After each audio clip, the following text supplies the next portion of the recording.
Chapter 56. From a designed prison, doors open to greet the ghost. "Where is he?" Shilian asked. The three entered the small pavilion, but there was no one within. The spiritual devices and treasures were set up exactly as they had been before, but since the doors had been opened, they were now useless. "Lord Windmaster, where are you?" Shilian shouted in the communication array. They had been focused on rushing here, and Shi Qingxuan had been so distraught that Shilian had proposed that he meditate to calm down, to stop thinking and saying nonsense and scaring himself. Shi Qingxuan had thought the suggestion was very sensible, and gradually stopped talking, so the lack of chatter on the way over didn't seem like cause for concern. That was why Shilian hadn't noticed anything amiss. But now, no matter how he yelled, there was no answer. A sense of foreboding spread within his mind. In a situation like this, there could only be two possibilities. Either Shi Qingxuan deliberately wasn't responding, or he had lost consciousness. Every single one of the dozens of spiritual devices and treasures on the Lord Windmaster's person was a rare and precious item, and Shilian had used all of them to set the formation of the array. Nothing should have been able to break through so easily. Even if it could be done, it would take at least 3 days and nights, just as Shi Qingxuan himself had said. What's more, it would be impossible not to leave evidence of a break-in. But from the look of things, the pavilion's doors and windows were all intact, and there were no tunnels or ladders to be found. Shilian returned to the entrance and collected the golden lock from the ground to inspect it. He really did open the doors himself. Why would he welcome in his own doom when he knew that reinforcements would arrive at any moment? Shilian couldn't understand it. He said he wouldn't open the doors to anyone other than us. So why did he do just that? "Maybe he thought we were the ones at the door," Ming Yi said gravely. A grim scene played out in Shilian's mind when he heard this theory. He pictured 3 individuals, one wearing his face, one wearing Hua Cheng's, and one wearing Ming Yi's. They knocked on the pavilion's doors, and overjoyed Shi Qingxuan rushed to welcome them inside. Then the 3 people surrounded him, their smiles eerie. The golden lock in Shi Qingxuan's hand fell to the ground by his feet, never to be picked up. Shilian shook his head. "That's impossible. I've never heard that the Reverend of Empty Words had the ability to disguise itself." "Maybe it called for helpers," Ming Yi said. Shilian considered this, but dismissed it. "Everything we ran into today was sudden and unforeseen. We hadn't predicted we would need an array to protect the Windmaster, so it shouldn't have been able to round up ghosts to help on such short notice. And didn't we tell Lord Windmaster that we'd call to him within the communication array when we got here? It should have been easy to figure out who was outside, and whether they were real or fake, by just asking us in the group array. How could he be so easily deceived?" Shilian came to an abrupt halt. "Unless he was told to open the doors by someone he knew," he mumbled. "Someone he knew?" Ming Yi questioned. "How so?" "His ears were plugged. He couldn't hear," Hua Cheng pointed out just then. Shilian seized his arm and exclaimed, "Well said, Sunlong! It was exactly for that reason I determined it must be someone he knew. Because Lord Windmaster had his ears plugged, he wouldn't have been able to hear anything from the outside, unless he removed the earplugs, but would he do that? No, he was so terrified. He'd die first. And so there was only one way he could have been deceived into opening the door. The private communication array."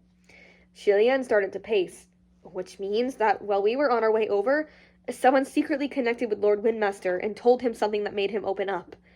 And it had to be someone he was close with, because otherwise they wouldn't know Lord Windmaster's verbal password.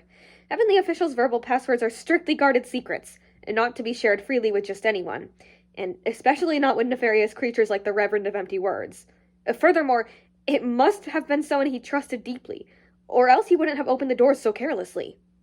Or, Hua Cheng offered, he didn't know the person, but the person knew him, and when they came knocking, they came bearing something that gave him no choice but to open the doors.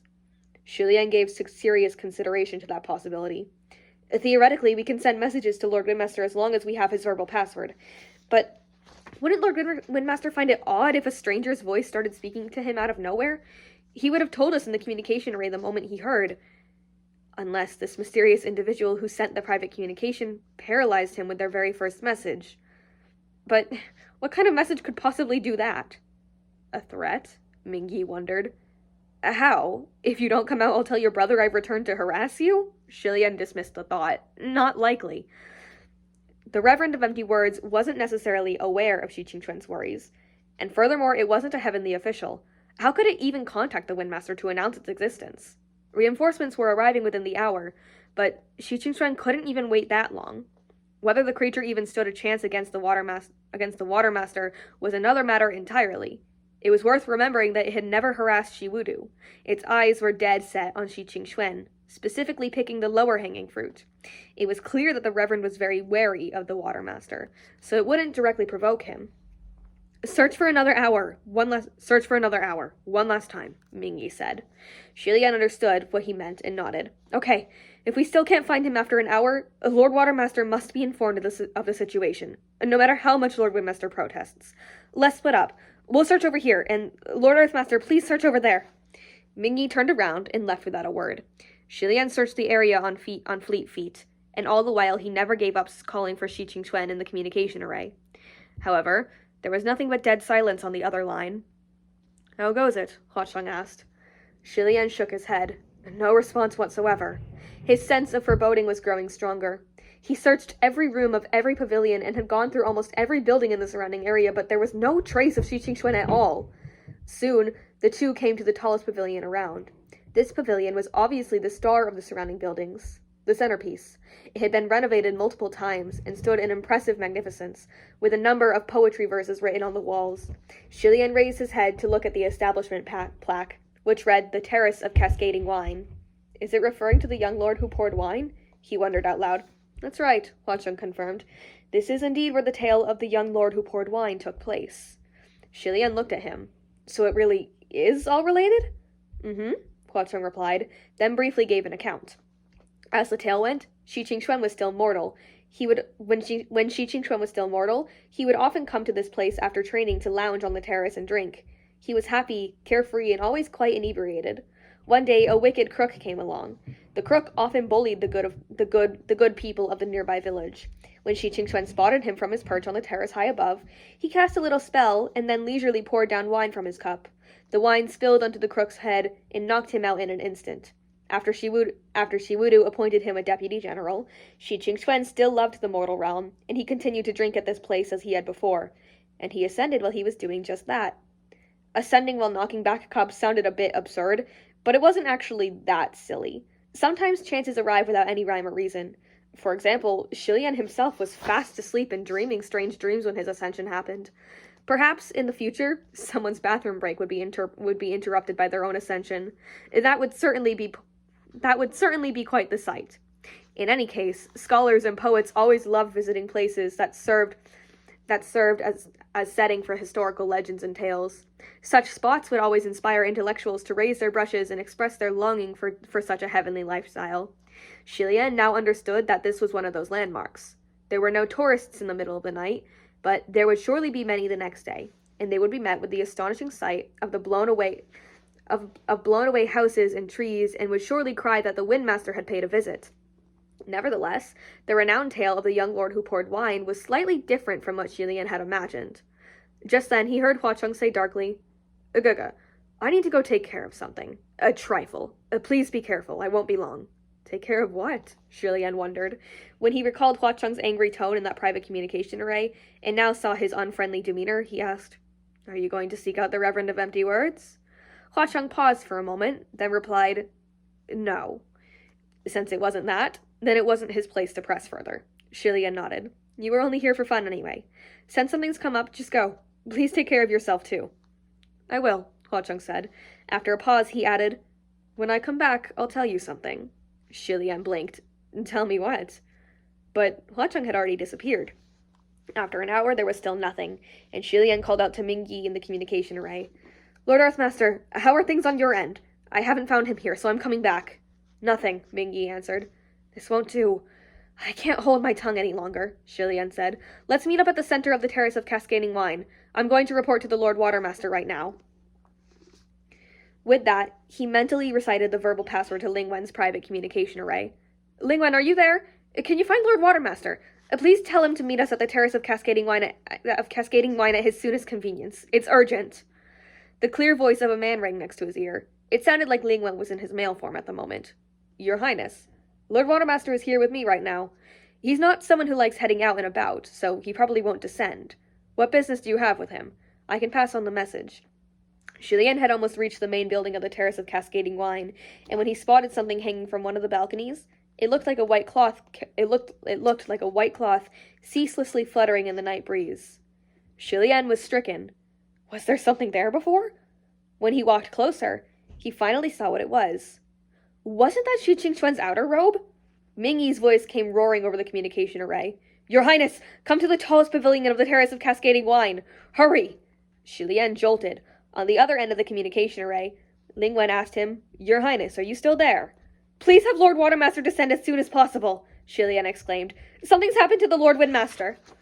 After shouting that last message, he charged up the pavilion, but there was no more sound from the other end of the line. Ling Wen was probably shocked by his message and was reporting the situation to Shi Wudu. When Julien made it to the highest floor, a person was sprawled out in the middle of the room. It was Shi Qingquan. Shi Qingquan's eyes were shut tight. He had no external injuries, nor were there traces of blood. Mingyi helped him upright, and as he tugged at Shi Qingquan's unconscious body, something clattered to the ground from where it had been resting on his chest. As Julien looked closer at that fallen item, he felt his heart tighten. It was the Windmaster's fan. It had been snapped in half. This absolute jewel of a spiritual device could only be chanced upon. One could spend centuries attempting to forge something like it, and still not succeed. It was the Windmaster's primary spiritual device, and yet it had been easily destroyed. When we looked in here earlier, there was no one, Julien exclaimed. But as he spoke, he noticed something amiss that he hadn't spotted before. When he and Huacheng had searched this chamber, the room's walls showcased dozens of poetry verses that had been left by scholarly tourists, some graceful and flowing, and some wild and arrogant, others proper and focused. But now they were all gone, as if someone had wiped them clean. The only thing left behind was a phrase that hadn't been there before, written in large crimson script that seemed to drip like blood. Wretched beginning, wretched end. That was the very same curse the Reverend of Empty Words bestowed on Shi Qingquan when he was born. Your Highness, who's the one...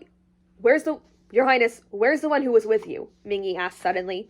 Julien began to fret. Oh, no, someone's left at such an at such an inopportune moment. The moment Huacheng left his side, something happened to Shi Qingquan. This really couldn't be explained away easily. However, Julien did not allow his distress to show. I asked him to go search for the Reverend of Empty Words, he explained solemnly. When did he leave? Mingyi asked. Julien replied without batting an eye. Just now. I don't think he's been gone for even half an incense time. The truth was, it was much longer ago than that. But Julien himself never doubted Huacheng, so naturally, he wouldn't allow anyone a chance to suspect him. It prevented any issues that might arise from such a misunderstanding. Thunder rolled in waves in the sky overhead. An 8-wheeled golden carriage broke through the clouds and drove toward them menacingly. As he'd been unable to reach the Terrace of Cascading Wine using the teleportation array, it seemed Shi Wudu had gone straight for a golden carriage. It must be said that riding forth from the heavens driving a golden carriage pulled by burnished metal horses was a rather huge fanfare. There would doubtless be an uproar in the mortal realm if he was spotted by anyone out stargazing at this hour. The water tyrant really wasn't afraid of anything. The golden carriage bore down on them threateningly, and Julien made an urgent request of Mingyi. Lord Earthmaster, if any heavenly official should ask, please don't say a word about Hua Chenzu. Many of those in the heavenly court like to exaggerate and fabricate stories. This case has nothing to do with him, so there's no need to complicate things. Mingyi gave him a look. Very well. He agreed surprisingly easily, then looked down to keep an eye on Shi Qingquan's condition. Julien let out a sigh of relief, but seeing the unmoving windmaster, his heart sank once more.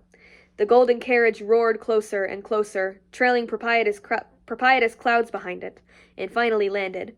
A small team of junior heavenly officials stood at the ready outside the carriage, and 3 grand heavenly officials exited the vehicle. Shi Wudu, Pei Ming, and Ling Wen. 3 of the Mid-Autumn Banquet's top 10 had come at once. Of course, Julien had long since forgotten that he himself was the first of that top 10. With a flick of his sleeves, Shi Wudu disembarked the carriage wearing a frown and deeply knitted brows. Watermaster fan in hand, he entered the pavilion with Pei Ming and Ling Wen following behind. The moment he saw his younger brother lying on the ground like a corpse, his expression changed and he rushed over. Qingquan! Qingquan! What happened? Lord Windmaster ran into the Reverend of Empty Words, Julien succinctly explained. What did you say? Shi Wudu exclaimed in disbelief. The Reverend of Empty Words. At the sound of that name, it was only Shi Wudu's face that dropped. But Pei Ming, it wasn't only Shi Wudu's face that dropped, but Pei Ming's and Ling Wen's as well. It seemed they'd long known of Shi Wudu's scourge. Watching them, Shilian couldn't determine if anyone was faking or secretly delighted. They were all acting normally. Especially Shi Wudu. There was no way he was acting. Ling Wen retrieved a collection of bottles and vials from his sleeve. Try feeding him these one by one. Pei Ming simply remarked, See you again, Your Highness. An unlucky coincidence, Shilian replied. There are only so many of us milling around in the heavens. It seems that every time we see you, the other one is involved somehow. I wonder if that's true this time, too. No, of course not, Shilian replied coolly. He was lying through his teeth, but Ming Yi surprisingly kept his promise and didn't say a word on the matter. Pei Ming stopped talking, and with a wave of his hand, he led the officials under his command in search of the premises. Given the situation, it was actually better that Huacheng had left. At least he wasn't caught at the scene of the crime. Shi Wudu couldn't wake Shi Qingxuan, but he inadvertently glanced at the giant, bloody words scrawled on the snow-white wall, and his face twisted at the sight of them. He paled whiter than the wall, and his entire body began to shake with fury. Who wrote this? Who wrote it? Even though he was shouting, his voice was trembling. Just then, Ling Wen exclaimed, Lord Windmaster is awake. Shilian instantly bent down. Lord Windmaster? Shi Qingquan's eyes slowly blinked open. Shi Wudu shoved everyone aside and exclaimed, Qingquan, are you all right? Do you feel pain anywhere? Who hurt you? Shi Qingquan was dazed for a good while, before he gradually came around. When he fully regained consciousness, the first thing he saw was Shi Wudu. And then something happened that no one could have expected. Shi Qingquan shoved Shi Wudu away, clutched his own head, and screamed. Ah! Now we have an illustration.